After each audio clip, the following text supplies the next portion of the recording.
சொல்லுக்கு இத்தனை முகங்களா? மிஸ் பண்ணாமல் பார்க்கலாமா? வாங்க. நம்மளுடைய அன்றாட உணவில் அதுவும் எதுவாக இருந்தாலும் சரி, அதில் உப்பு இல்லாமல் தயாரிக்க முடியாது இல்லையா? எல்லா விதமான உணவிற்கும் உப்பு மிகவும் அவசியம். மேலும் நம்மளுடைய உடலுக்கு உப்பு இன்றியமையாத ஒன்றாக தான் இருக்கிறது. உப்பில்லா பண்டம் குப்பையிலே என்ற வசனத்தை நாம் எல்லாருமே கேட்டிருப்போம்.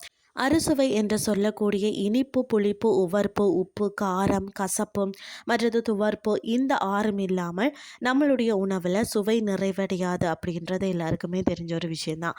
அதுலேயும் உப்பு இல்லாத உணவுன்னு சொன்னால் ருசியே இருக்காது இல்லையா? நம்ம அன்றாட வாழ்க்கையில் உபயோகிக்கக்கூடிய உப்பு என்று சொல்லக்கூடிய அந்த ஒரு வார்த்தையின் சிறப்பம்சத்தை பற்றி தான் நாம் இன்றைக்கி பார்க்க போகிறோம். இந்த உப்பு என்று சொல்லியிருக்கான பெயர் காரணம் என்னன்னு சொல்லி பார்க்கலாமா? தமிழ் மொழியில் மிக எளிய சொல்லாக கருதப்படக்கூடிய இந்த உப்பு என்று சொல்லியிருக்க பின்னால் இருக்கக்கூடிய அந்த விளக்கத்தை பற்றி உங்களுக்கு தெரியுமா?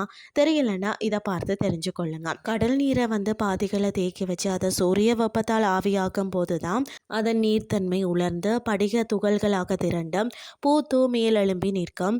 உவப்பு சுவையோடு வெண்மையாக திரண்டு, அதாவது உப்பி நிற்கும் பண்பின் அடிப்படையில் தான் இதற்கு உப்பு என்ற பெயரை நம்மளுடைய முன்னோர்கள் வைத்தார்கள்.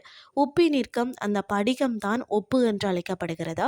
இந்த உப்பு என்கின்ற வார்த்தையின் அர்த்தத்தை அடிப்படையாக கொண்டுதான் வேறு சில வார்த்தைகளும் இருக்கிறது. உப்புன்னு சொன்னால் எலும்பு, வீங்கும், மற்றது எலும்பும் உவர்மண் அப்படின்னு சொல்வார்கள். உப்புதல், இழுதல், பருதல், மற்றது பொங்குதல், வீங்குதல், மேலோன்பி தோன்றுதல் இப்படின்னு சொல்லலாம். மற்றது உப்பல், ஊதி பருத்தல் அப்படின்னு சொல்லலாம். மற்றது உப்புசம், வயிறு வீக்கம், வயிறு உப்பி இருப்பது, இதை குறிக்கிறதா.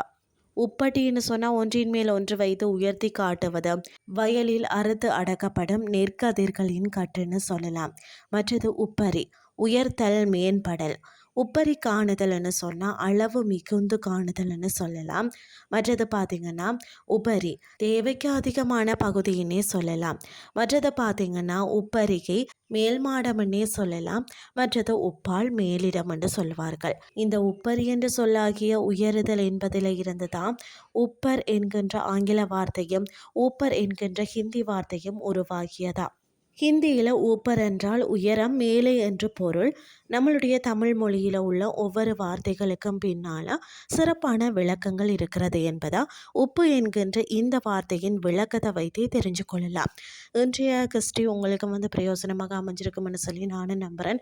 இதே மாதிரி மற்றொரு கிறிஸ்டின் வாயிலாக உங்களை சந்திக்கிறேன். நன்றி.